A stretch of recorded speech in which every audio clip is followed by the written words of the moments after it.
السلام علیکم ناظرین، پروگرام ڈاکٹرز کلینک کے ساتھ آپ کا میزبان ڈاکٹر مسعود اختر آپ کی خدمت میں حاضر ہے۔ جیسا کہ آپ لوگ جانتے ہیں کہ ہم آپ کی صحت کے حوالے سے ایک ماہر کو یہاں دعوت دیتے ہیں اور ان سے آپ کی صحت کے جو مسائل ہیں ان کو ڈسکس کرتے ہیں۔ آج ہم نے پروگرام میں دعوت دی ہے گنگا رام ہاسپٹل کے شعبہ آنکولوجی کے سربراہ ڈاکٹر محمد چوئی صاحب کو، اور ہم اس پروگرام میں آپ کے ساتھ جو کینسر ہیں اس کے حوالے سے بات کریں گے، اور ہمارا زیادہ ایمفیسس ہوگا جو خواتین کے اندر چھاتی کا سرطان ہے جس کو آج کل بہت پھیلتا جا رہا ہے، ہم زیادہ اس کے اوپر فوکس رکھیں گے۔ تو میں سب سے پہلے ڈاکٹر محمد چوئی صاحب آپ کا شکریہ ادا کرتا ہوں کہ آپ یہاں تشریف لائے۔ شکریہ ڈاکٹر صاحب آپ کا کہ اتنے اچھے موسم میں آپ نے مجھے یہاں آنے کی دعوت دی، اور یقیناً ہماری باتیں جو ہوں گی عوام الناس کے فائدے کے لیے ہوں گی اور اس سے وہ پورا فائدہ اٹھائیں گے انشاءاللہ۔ اچھا ڈاکٹر صاحب، یہ بتائیے گا کہ پہلے ہم کینسر کی جنرل بات کر لیتے ہیں کہ کینسر کیا ہے، اور اس کے بعد پھر ہم اس موضوع پہ آج کے آئیں گے جو بریسٹ کینسر ہے۔ تو یہ بتائیے گا جو کینسر ہے، بہت سارے لوگ اس کے بارے میں ڈرتے ہیں کہ گلٹی ہے، کینسر ہے، کیا ہے بیسیکلی کینسر کس کو کہا جاتا ہے؟ بیسیکلی تو اس کا اگر آپ سادہ الفاظ میں اس کو میں بیان کروں تو ہمارا جو جسم ہے وہ ایک خلیوں سے مل کر بنا ہے۔ جیسے ایک بلڈنگ جو ہے وہ ایک اینٹوں سے مل کر بنتی ہے، ایسے ہی ہمارا جسم جو ہے وہ خلیوں سے مل کر بنا ہے، اور یہ اپنی ضرورت کے مطابق بڑھتے رہتے ہیں۔ جیسے انسان جو ہے پیدا ہوتا ہے، جوانی تک یہ بڑھتے رہتے ہیں، اس کے مختلف اعضاء بنتے رہتے ہیں۔ جوانی کے بعد یہ اس کی بڑھوتری ختم ہو جاتی ہے، نشو و نما ختم ہو جاتی ہے، سوائے انتہائی ضرورت کے۔ وہ ضرورت ہوتی ہے جب انجری ہو جائے اور یا جو ڈیڈ سیل ہیں وہ ڈیڈ ہو جائیں، تو اتنے ہی نمبر کے ڈیڈ سیلز اور یا انجرڈ سیل جو خراب ہوئے ہوتے ہیں وہ ریپلیس ہو جاتے ہیں نئے سیل سے، اور ان کا ٹوٹل بیلنس برقرار رہتا ہے۔ جب یہ بیلنس خراب ہو جاتا ہے تو پھر جو سیلز ہیں وہ بغیر کسی رکاوٹ کے بڑھنا شروع ہو جاتے ہیں، اور وہ گلٹی، غدود یا رسولی کی شکل میں ایک جگہ اکٹھے ہو جاتے ہیں، اور اسی کو ہم رسولی کہتے ہیں عام انداز میں۔ اور یہ دو طرح کی ہوتی ہے، ایک کو کہتے ہیں کہ یہ زیادہ ڈینجرس نہیں ہوتی، جسے بینائن کہا جاتا ہے، وہ لوکل رہتی ہے، آسانی سے نکل سکتی ہے، اس کے ایک جگہ سے دوسری جگہ نہیں جاتی، اور یعنی کہ اس کے میٹس نہیں ہوتے اور زندگی کو خطرہ نہیں ہوتا اس سے۔ جو دوسرے ہیں کینسر جو ہے، اس کا یہ ہے کہ تیزی سے بڑھتا ہے، اور یہ ایک جگہ سے دوسری جگہ بڑی جلدی پہنچتا ہے، جس کو اس لیے اس کو کینسر کا نام دیا جاتا ہے۔ یعنی عام طور پہ جیسے آپ نے کہا کہ جو گلٹی ہے وہ جسم میں نمودار ہوتی ہے، تو وہ پھر آپ نے کہا کہ دو قسم کی ہو سکتی ہے، ایک وہ جو کہ کینسر ہے اور ایک وہ جو کہ کینسر نہیں ہے۔ بالکل۔ تو یہ ایک عام جو شخص ہے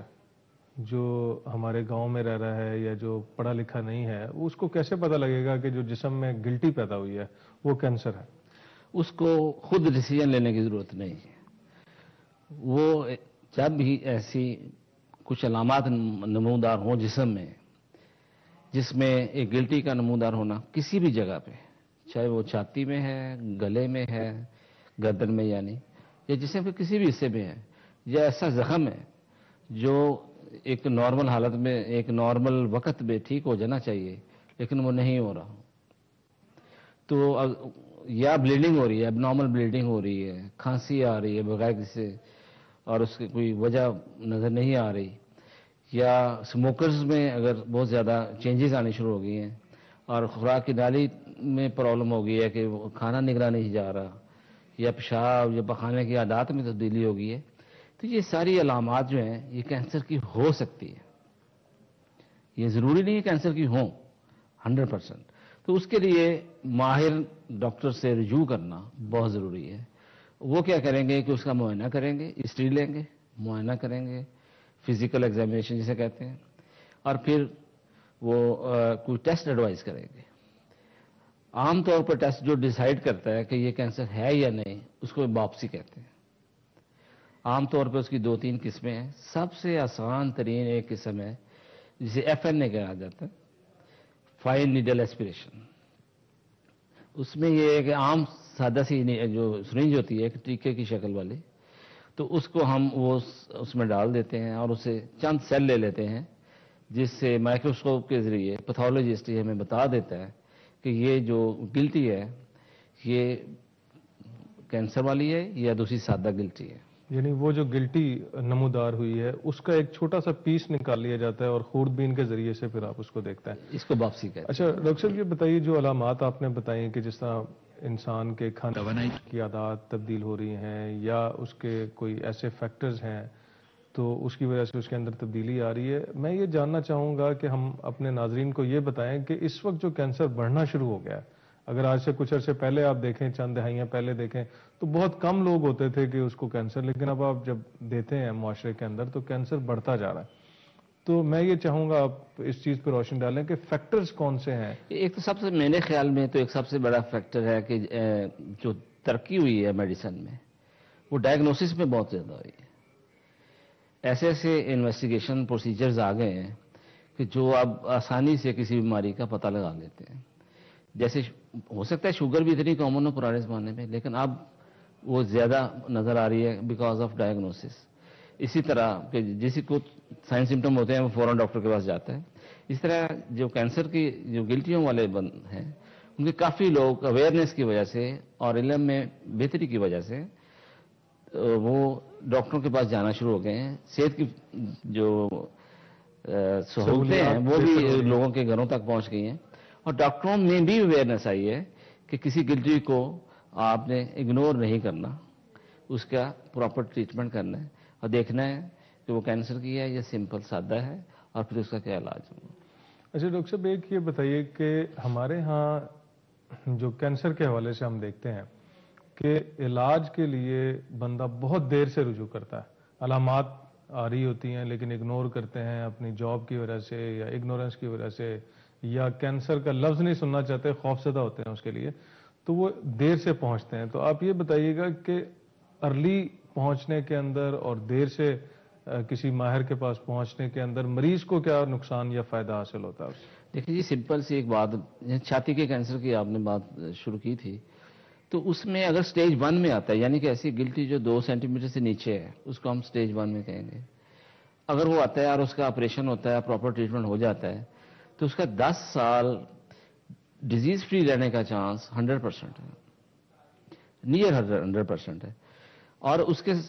زیادہ جو ایڈوانس سٹیج میں آئیں گے، سٹیج 2 میں یا 3 میں آئیں گے، تو وہ 70% یا 80% اس کے قریب ہے. مقصد کہنے کا ہے کہ جتنی جلدی آئیں گے آپ اتنا ہی اچھا اور پرسکون علاج آپ کو ملے گا. آپ کا آپریشن جو ہے وہ چھوٹا ہوگا، ہو سکتا ہے چھاتی بڑھ جائے، آپ کا جو ہے خرچہ کم آئے گا اور سائیڈ افیکٹس جو آپ کو جس کا سامنا کرنا پڑتا ہے ڈیورنگ سرجری یا ریڈیشن یا کیموتھراپی، اس سے بھی بچ سکتے ہیں آپ. تو بیسک چیز یہ ہے کہ آپ جیسے ہی جو علامات جن کا ہم نے ذکر کیا ہے کہ گلٹی ہو، زخم ہو، بلیڈنگ ہو، تو آپ فوراً ڈاکٹر کے پاس جائیں. وہ ماشاءاللہ ہر میڈیکل کالجز میں اور اچھے اسپتال میں یہ فیسلٹیز اویلیبل ہیں کہ وہاں پہ ڈائگنوسس ہو جائے، باپسی ہو جائے، سی ٹی اسکین ہے، ایم آر آئی ہے. اس سے پتہ چل جاتا ہے کہ وہ اگر کینسر ہے تو کتنا پھیلا ہوا ہے، کس سٹیج میں ہے. بیسیکلی جو آپ نے بات دوسرا حصہ جو تھا کہ یہ کیوں لوگ ڈرتے ہیں آنے سے، اس میں 2-3 وجوہات ہیں. ایک تو یہ ہے کہ خوف، کینسر کا لفظ ایسا ہے کہ اس میں ایک خوف کینسر شامل ہے. جیسے کوئی سنتا ہے تو وہ سیلف ڈینائل میں بھی چلا جاتا ہے کہ نہیں یار مجھے کیا ہے، مجھے کیوں ہوگا کینسر، یہ کینسر کی گلٹی نہیں ہے. تو پھر وہ کویکس کے پاس بھی چلا جاتا ہے، پھر وہ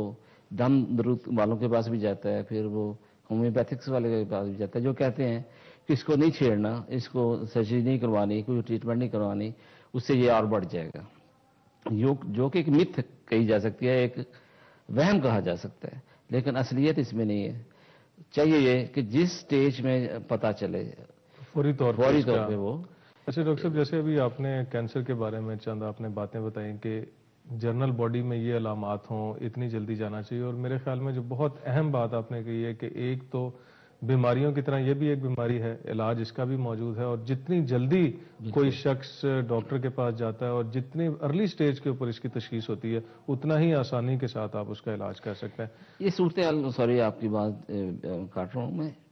پہلے سے کافی بہتر ہے. اب ہمارے پاس ایسے مریض آ رہے ہیں